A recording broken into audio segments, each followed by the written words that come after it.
गरीब साध साध सब नेक हैं, आप अपनी ठोरे। जो सतलोक ले जावेंगे वो साधु कोई और।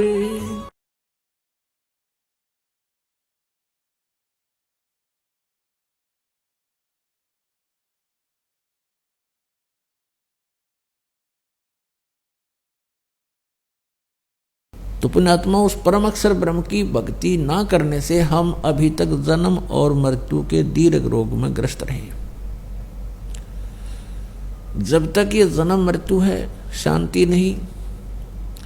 आज हम और आप सभी अपने परिवार को और अपनी संपत्ति को अपना माने बैठे हैं, और यहाँ कोठी और कार खरीदने में, बड़ी बड़ी फैक्ट्रियां लगाने में, एमएलए, एमपी, मंत्री, मुख्यमंत्री, प्रधानमंत्री बनने की इच्छा में हम पूरा मनुष्य जीवन वेस्ट कर देते हैं, बर्बाद कर देते हैं।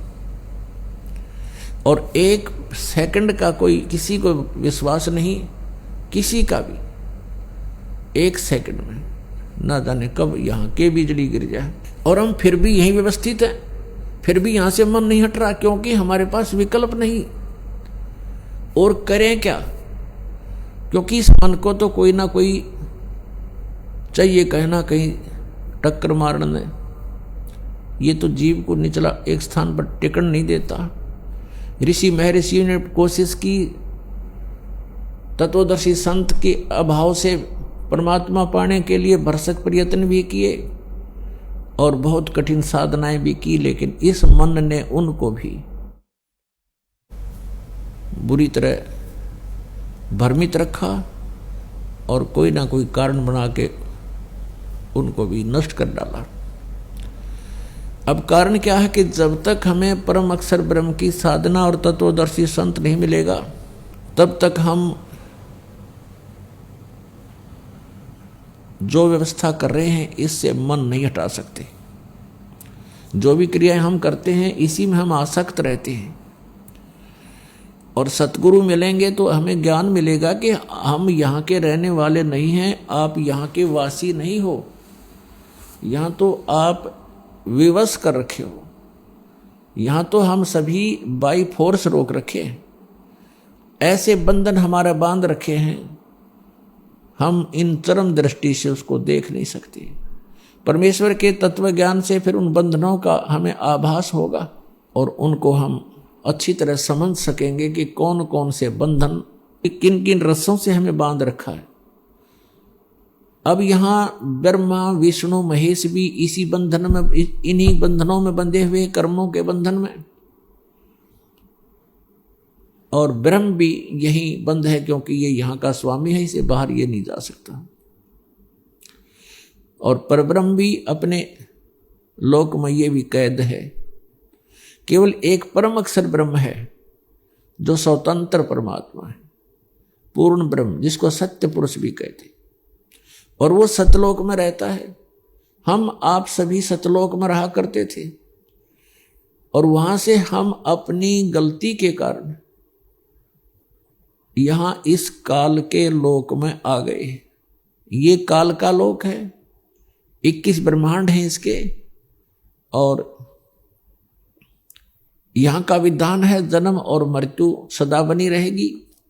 जैसे कर्म करेगा वैसा ही फल आपको यहां मिलेगा। 21 ब्रह्मांड में आपने बुरे कर्म किए हैं तो बुरा फल भी भोगना ही पड़ेगा, अच्छे कर्म किए हैं तो अच्छा कर्म भी आपको मिलेगा ही मिलेगा।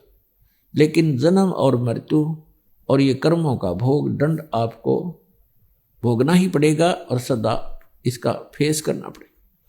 केवल एक परम अक्षर ब्रह्म है जो हमारे इस जन्म और मृत्यु के रोग को नाश कर सकते हैं, और साथ में हमारे जो प्रारब्ध के अंदर, प्रारब्ध बोलते हैं अपने आपके एक जीवन में, वर्तमान जीवन में जो भी सुख या दुख आपके लिखे हुए हैं, आप केवल उन्हीं को भोग रहे हैं।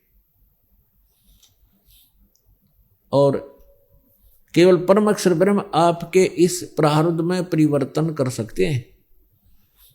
क्योंकि पुण्यों से सुख होता है और पापों से दुख होता है, संकट आते हैं। और यदि हमारे पाप ही समाप्त हो जाएं प्रारब्ध वाले, तो हमें जीवन में सुख हो सकता है। जैसे किसी के पैर में कांटा लगा हो और कांटे के कारण दुख है और कांटा निकलते ही सुख हो जाएगा।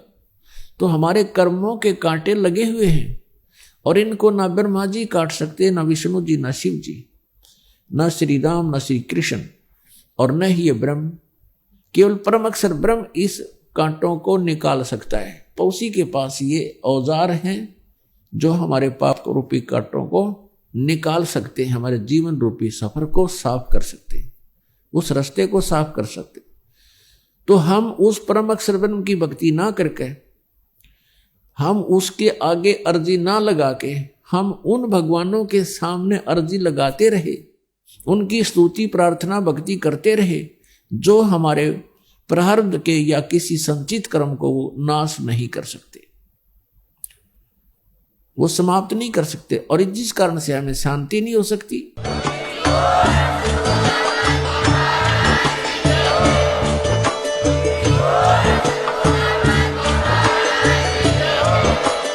आप सुन रहे थे जगत गुरु तत्वदर्शी संत रामपाल जी महाराज जी के मंगल प्रवचन। अधिक जानकारी के लिए विजिट कीजिए हमारी वेबसाइट www.jagatgururampalji.org। संत रामपाल जी महाराज जी के शुभ आशीर्वाद से पूरे विश्व भर में 500 से भी ज्यादा नाम दीक्षा केंद्र हैं, जिन पर संत रामपाल जी महाराज जी द्वारा ऑनलाइन निशुल्क नाम दीक्षा दी जा रही है। अपने नजदीकी नाम दीक्षा केंद्र का पता करने के लिए संपर्क करें 8222880541।